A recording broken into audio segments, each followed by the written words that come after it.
Huge news from the US Surgeon General last week. There is no safe amount of alcohol when it comes to cancer risk. The US Surgeon General issued an advisory that alcohol consumption does in fact increase your risk of cancer and called for an updated health warning label on alcoholic beverages like you see on tobacco-related products. Now this is a deviation from some of the alcohol-related overall health and fat loss-related content that I put out before. And today I want to dive into that. And I also have a special guest joining me today. This may be news to you, but in 2016, my wife Amy was diagnosed with ovarian cancer just 6 weeks after our wedding. Since that time, she's safely recovered, but she's also taken her experience as a cancer survivor, as well as a healthcare professional, and helped others recover from cancer in her Cancer Freedom program. She's very much my inspiration, and I've never had her on the channel before, so I wanted to pick her brain about this news and share with you our conversation. All right, we've never done this before. I know. Video, the two of us. Mm-hmm. How exciting is that? It is. Yeah, I'm excited to have you on my YouTube channel, and likewise. Thanks. Okay, so there's a recent report from the US Surgeon General's office about alcohol and cancer risk. So I want to know, number one, your thoughts on that, but also coming from nutrition coaching space where we always kind of viewed alcohol as cultural. Obviously, it's something that we enjoy, not necessarily bad in a body composition perspective, but this is obviously different news. So tell me about a little bit more about alcohol and cancer risk. So I think when we think about alcohol and cancer, we have to step back because even as from a societal or cultural perspective, there's been a huge shift over the last even 5 years. Mm-hmm.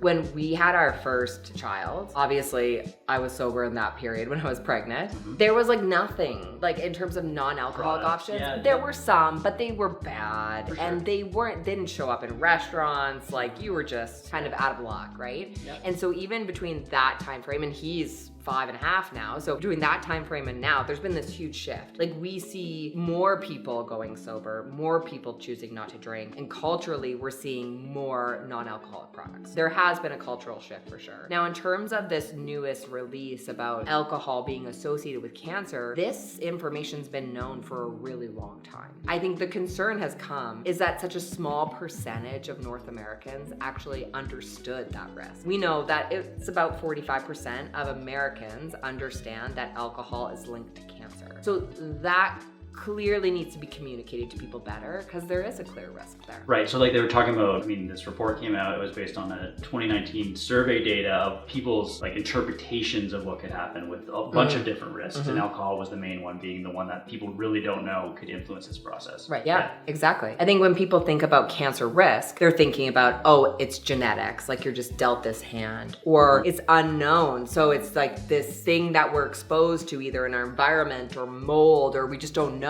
right? So there's no point in trying to do anything about it because we don't truly understand. But that's not true. We have clear links between certain lifestyles and behaviors that increase your risk of cancer, and alcohol is one of them. Okay, so you having now worked with people in cancer recovery, but also people trying to, make sure that they don't get this disease, what would you tell them in terms of like how to navigate this now? Like, is there any acceptable amount of alcohol that you should be consuming? The short answer is no, right? The short answer is no, but I'm not a very extreme person in how I live my life, and I'm not an extreme person in how I coach or counsel my patients. So the approach that I would take is that this is like a gradient. This is like a dimmer switch. It's not a light switch. So if you're at a place where you're like, I don't think I can be totally sober, I don't think that's realistically the path for me, then let's talk about reducing your alcohol intake. Because we've got good literature to also show certain amounts of alcohol consumption per week associated with different risk levels. So we know more alcohol equals higher risk of cancer, less alcohol equals less risk of cancer, and it doesn't have to be black or white. It can be in between. Now, ideally, you don't drink. That's the ideal, right? If you wanted to do everything in your power, you don't drink alcohol. There's really no health benefits to drinking alcohol, and there's only risk. So that's the ideal, but if you can't get there, then let's find someplace in the middle. Yeah, that makes sense. The one thing you mentioned the word risk,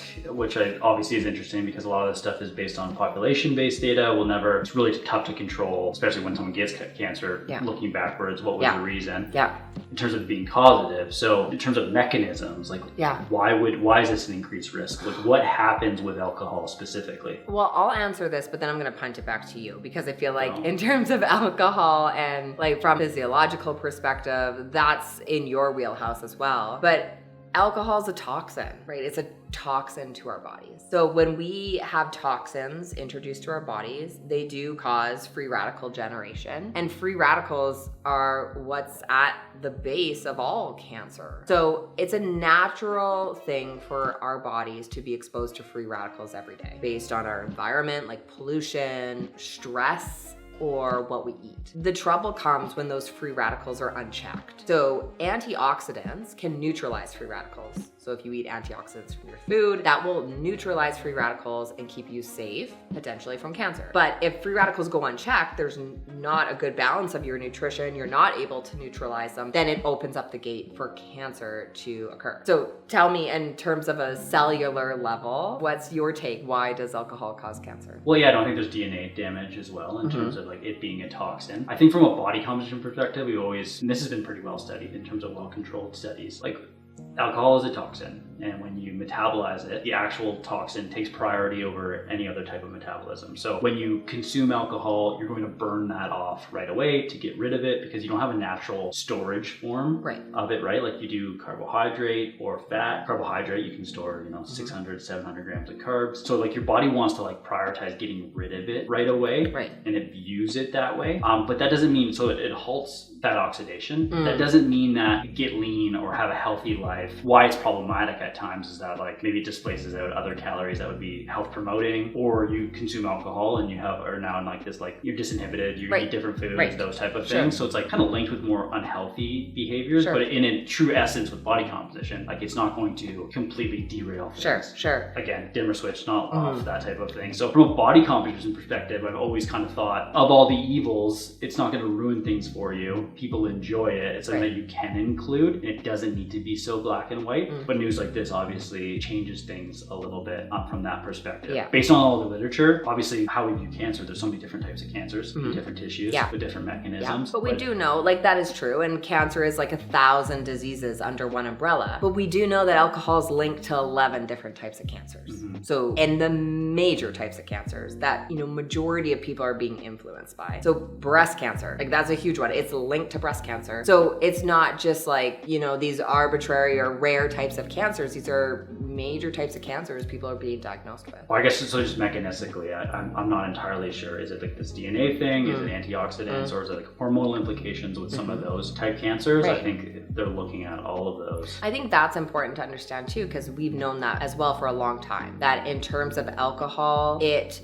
does have hormonal implications. So if you have a hormonally driven cancer, whether that's breast cancer or other type, then alcohol could be contributing to your hormones, which could then also increase your risk of cancer. So from that perspective, with people with hormonal driven cancers, it becomes a bit of a double-edged sword. The one thing I was going to ask you too about, and this kind of plays into both of our strengths and focuses and that type of thing. Within the report, it wasn't just alcohol. It was other things and lifestyle related things that will influence your risk of disease. What else do people need to know in terms of not just alcohol? What else should you be managing or avoiding or trying to do to stay healthy? Love this question, because I think when we talk to a lot of people, and what I hear a lot on my social platforms from people expressing to me their viewpoint on cancer risk, a lot of people will say everything causes cancer. Everything causes cancer. So just go live your life.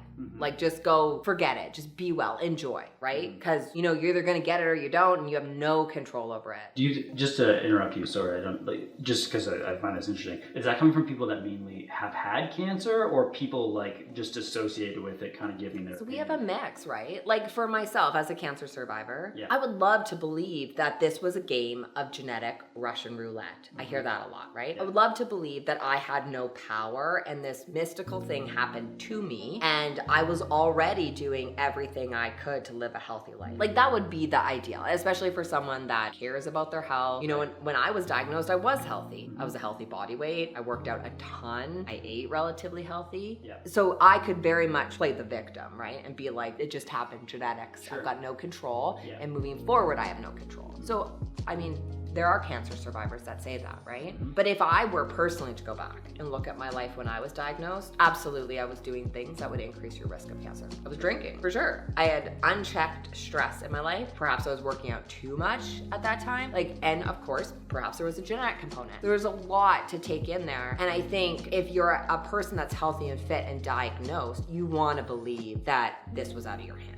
Does that give people much control moving forward? It's so disempowering, right? Like that's no place to be in. And it's just simply not true. Because if we look, for example, at uterine cancer, we know that 70% of uterine cancers are due to modifiable lifestyle factors. Being overweight and uterine cancer, those are heavily linked. So we have to start looking at like, what can we do as individuals? How can we be empowered to lower our cancer risk? And it's not guaranteed, right? It's never going to be guaranteed, but you can influence a lot of change. Right. I think the biggest one that was surprising to me was the obesity aspect and people also not knowing or being aware of that being a modifiable risk. Wow, right? Yeah. What would you say then to someone, right? Because what we'll hear a lot about alcohol specifically is, drank, my neighbor's 90, they drink wine every night, never had cancer. So that's just a lie. That's a lie. It's not true. Well, yeah, and I don't think, again, we're talking about it's not guaranteed. It's not like a deficiency or something where you expose yourself to and it's a guarantee it's going to happen. But I think we all are in positions where we have things that are our vices or things that we enjoy doing. And I think from a more balanced approach, it's like you can have everything, you just can't have it all at once.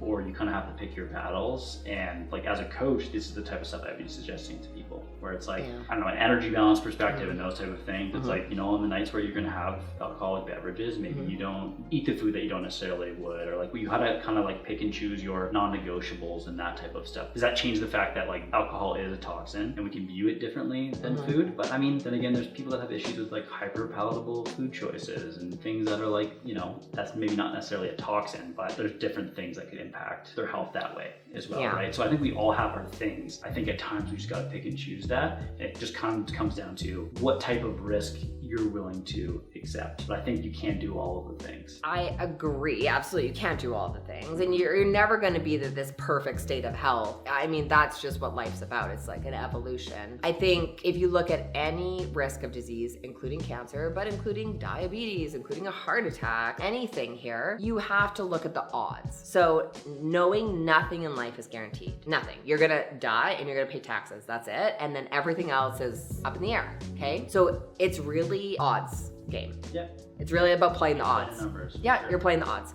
Yeah. So if something were to lower my cancer risk by about 9%, let's say, because if we were to look at what having a drink a day would increase your cancer risk by about 9%. So if it's going to lower your cancer risk by that much, as a cancer survivor, I feel 9% is high. That would be high. I would want to do something about that. Not everyone does. But if I can say I can lower my cancer risk by 9% by cutting back or eliminating alcohol, that's worth it. To some people, that's not going to be worth it to them. And that's totally fair. But I don't think we can ignore that risk is still there. Yeah, no, I think if you're in that position and that is like your priority, then I think you do need to abstain. But it's a deeper level, right? Because people will say, well, I'll just choose to drink. I like drinking, I choose to drink. So what's happening? Why are you feeling? And you need to do self-reflection. Everyone does, right? Sure. What void is alcohol filling for you? Right, totally. And there's other ways that we can reduce stress, manage stress. Reduce stress, or like, is it an identity issue? Is it fitting into a social setting? Like, then you probably need to do some deeper work there. Okay, well, this has been great. Tons to think about. I guess the last question about it is, we take this information, there's a bunch of different things that we can do with it as individuals. The policy thing is interesting though. So they want to change labels on alcoholic beverages. That was one of the other recommendations. Yeah. So what do you think about that? I think, we've seen it so much, especially with like tobacco related products, right? Where it's like, there's going to be this label on it. It's going to be scary, that type of stuff. To someone that's addicted to that type of thing, does that change stuff for them? I'm not entirely sure. But I think from a general level, I think it's helpful. I think people would think about it differently. I'm not sure about like from policy perspective perspective, I'm sure we can pull from the tobacco industry, like when there were labels put on tobacco, what happened in terms of people's behaviors. I imagine there is good literature on that to pull. But here's the thing, from a cancer recovery expert perspective, is what we see a lot right now, especially during Breast Cancer Awareness Month in October, is that wine, for example, will have pink ribbons slapped on it. Right? Yeah. And like a portion of our proceeds are going to, you know, and it's like, this is something that causes breast cancer. This is something that's clearly, not causes, I shouldn't say that word. This is something that's clearly linked to breast cancer. How can we be promoting it during Breast Cancer Awareness Month? So in terms of having a warning on it, yeah, I mean, that seems like a good idea. Yeah, well, I think we've seen big changes within corporate responsibility and what they, you know, these businesses will do and should do. That does seem pretty like backhanded in terms of like upside down. Yeah, for sure. So yeah, I think that's something that needs to change. But I think labeling is interesting, and I think we'll see how that kind of plays out. So let me ask you this. Yeah. To kind of cap this all off, what are the top 3 things that you would share with your clients if they mention to you this new warning that's come out? How would you help guide them in proceeding through this? Previously, I would have been focused on alcohol not so much as a toxin, but more as what can we do to manage additional calories. Yeah. So my advice would be around, like, you know, drinking clear spirits and light beer and dry wine and that type of stuff. So that would be more, you know, limiting the energy from that type of stuff. Now I think I'd probably caution more on the quantity of beverages as opposed to that. Obviously those two are they're linked. You can't just consume as much low calorie beverages because you're still gonna get it. But I probably would say, you know, minimizing your alcohol consumption to 1 to 2 drinks while you're doing it, as opposed to just managing calories and making it work. 1 to 2 drinks in what time span? I would say per day, with the intent of it being people I'm working with typically aren't going to be doing that every day, which I think from a population-based level, that's the intent of that. But I think I'm saying, if you're going to choose to drink, try to limit it to no more than 2 drinks. That's probably what I would say. And that's coming from trying to manage the overall toxin load versus the calories. So that's probably the biggest thing for me would change. It's less about how to manage calories and more about how can we manage alcohol. And love it. What a great conversation. Thank you, Dr. Amy, for joining me on the channel. If you guys want to see her again, make sure you let me know in the comments below, and I'll see you in the next video.